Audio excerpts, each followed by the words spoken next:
GK और कैक्स में एक बार फिर से आपका स्वागत है।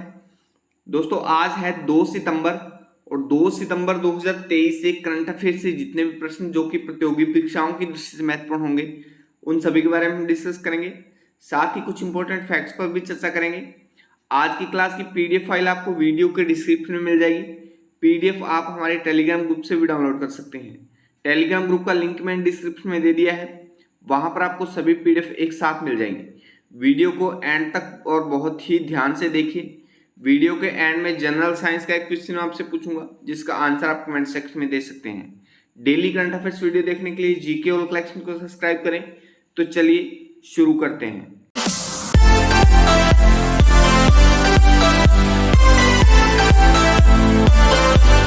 आज के लिए पहला प्रश्न है, असम में राज्य के सबसे लंबे फ्लाईओवर का उद्घाटन किया गया है।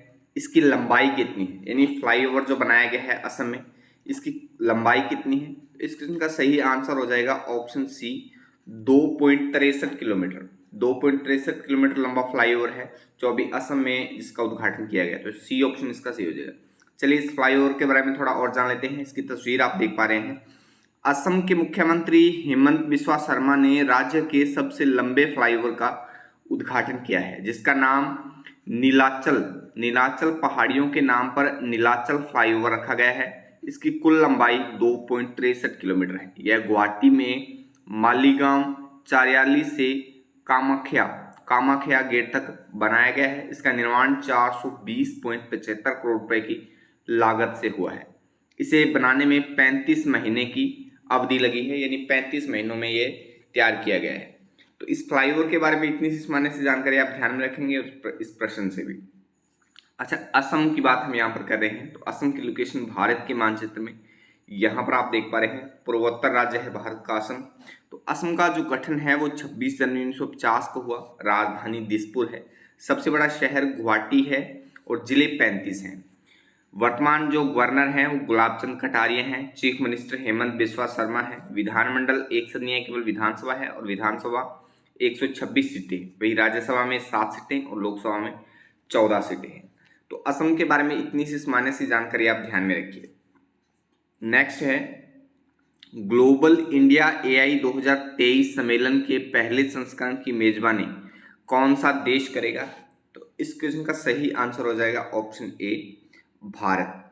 ग्लोबल इंडिया एआई 2023 सम्मेलन के पहले संस्करण की जो मेजबानी है वो भारत द्वारा की जाएगी, यानी ए ऑप्शन इसका सही हो जाएगा। चलिए इसके बारे में और देखिए। भारत इस साल अक्टूबर में ग्लोबल इंडिया एआई 2023 सम्मेलन के पहले संस्करण की मेजबानी करेगा। यह अगली पीढ़ी के शिक्षण, आर्टिफिशियल इंटेलिजेंस मॉडल, इलेक्ट्रिक वाहनों और कंप्यूटिंग प्रणालियों में एआई अनुप्रयोगों के लिए एक अच्छा प्लेटफॉर्म है। इलेक्ट्रॉनिक्स और सूचना प्रौद्योगिकी राज्य मंत्री राजीव चंद्रशेखर ने इस बात की जानकारी दी है।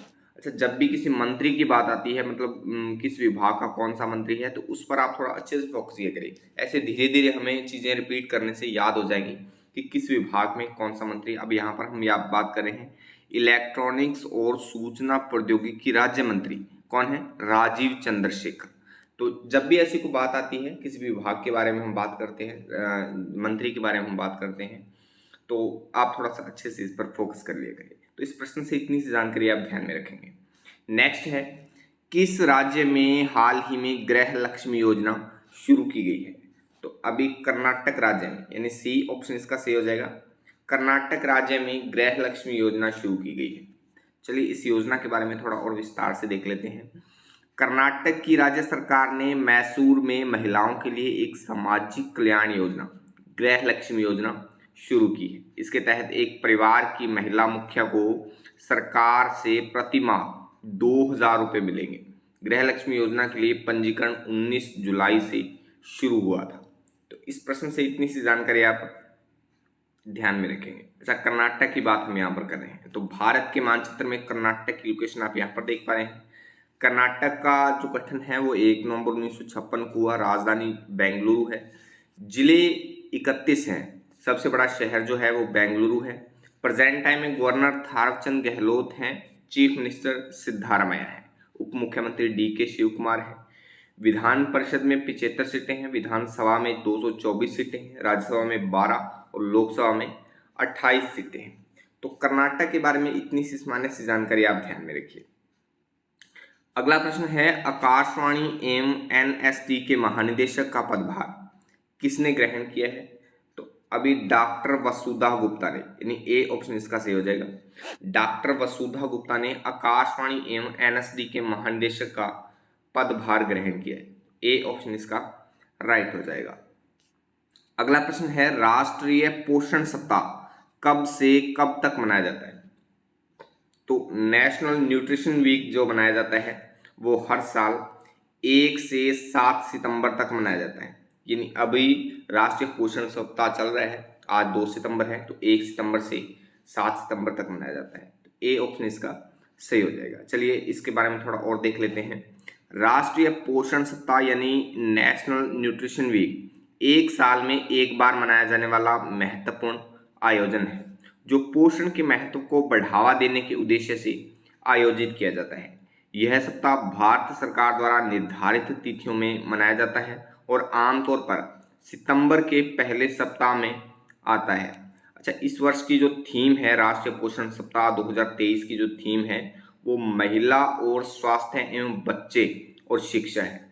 थीम की जहां पर भी बात आती है मैं हमेशा ही बोलता हूं, थीम पर आप थोड़ा अच्छे से फोकस कर लिया करिए। यहाँ से प्रश्न अवश्य ही बन सकता है, क्योंकि ज़्यादातर जो दिवस हम पढ़ते हैं या कोई भी सप्ताह पढ़ते हैं या किसी भी कोई सम्मेलन की आयोजन किया जा रहा है किसी सम्मेलन का, तो सम्मेलन की भी कभी कभी थीम रखी जाती है।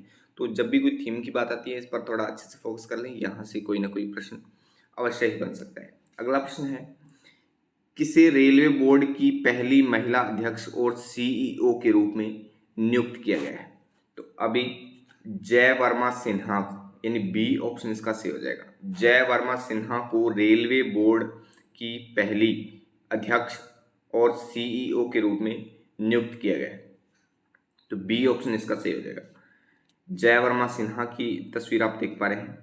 सरकार ने जय वर्मा सिन्हा को रेलवे बोर्ड की पहली महिला अध्यक्ष नियुक्त किया है। यह विभाग के लिए शीर्ष निर्णय लेने वाली संगठन की प्रमुख है। श्रीमती सिन्हा इस 118 वर्ष पुराने बोर्ड की पहली महिला है जिन्होंने इसे संचालित किया है।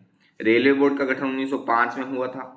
उन्होंने बालासोर हादसे के बाद की दुखद परिस्थितियों को संभालने में मुख्य भूमिका निभाई थी, जिसमें 291 लोगों की मौके पर मौत हो गई थी।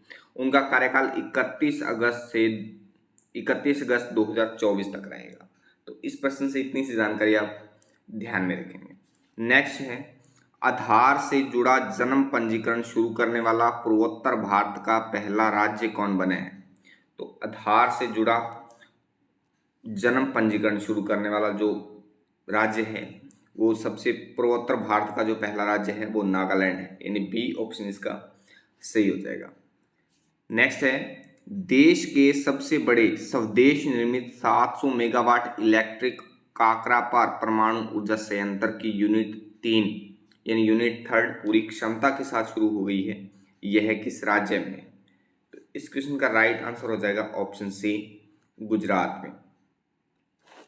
अगला प्रश्न है, केंद्र सरकार ने वन नेशन वन इलेक्शन पर एक कमेटी का गठन किया है, इसके अध्यक्ष कौन है? तो इस क्वेश्चन का राइट आंसर हो जाएगा ऑप्शन सी, पूर्व राष्ट्रपति रामनाथ कोविंद को वन नेशन वन इलेक्शन के अध्यक्ष बनाया गया। तो डी ऑप्शन इसका सही हो जाएगा। नेक्स्ट है, ज्यूरिख डायमंड लीग चैंपियनशिप 2023 में नीरज चोपड़ा ने कौन सा मेडल जीता है? तो इस क्वेश्चन का सही आंसर हो जाएगा ऑप्शन बी, रजत पदक। ज्यूरिख डायमंड लीग चैंपियनशिप 2023 में नीरज चोपड़ा ने रजत पदक जीता है। बी ऑप्शन इसका सही हो जाएगा। अच्छा, कल की वीडियो का चैलेंज क्वेश्चन था, तारों का रंग किस पर निर्भर करता है? तो तारों का जो रंग है वो उनके तापमान पर निर्भर करता है, यानी ए ऑप्शन इसका सही था। आज की वीडियो का चैलेंज क्वेश्चन है, प्रकृति में सबसे शक्तिशाली बल कौन सा है? 4 ऑप्शन आपके पास है, गुरुत्वीय बल, विद्युत बल, नाभिकीय बल और चुंबकीय बल। तो इस प्रश्न का आंसर आप कमेंट बॉक्स में कमेंट करके जरूर बताएं। चलिए आज के लिए बस इतना ही। वीडियो अच्छी लगती है तो वीडियो को लाइक करें, दोस्तों में शेयर करें और कोई सुझाव या संशोधन के लिए कमेंट बॉक्स में कमेंट जरूर लिखें। चैनल पर नए हैं तो जीके और करेक्शन को अभी से सब्सक्राइब कर लें, क्योंकि डेली करंट अफेयर्स के साथ साथ जीके और कलेक्शन पर आपको अन्य प्रश्नोत्तरी के माध्यम से जीके की वीडियोस भी मिलती रहती हैं। चलिए कल मिलते हैं इसी समय, तब तक के लिए जय हिंद जय भारत।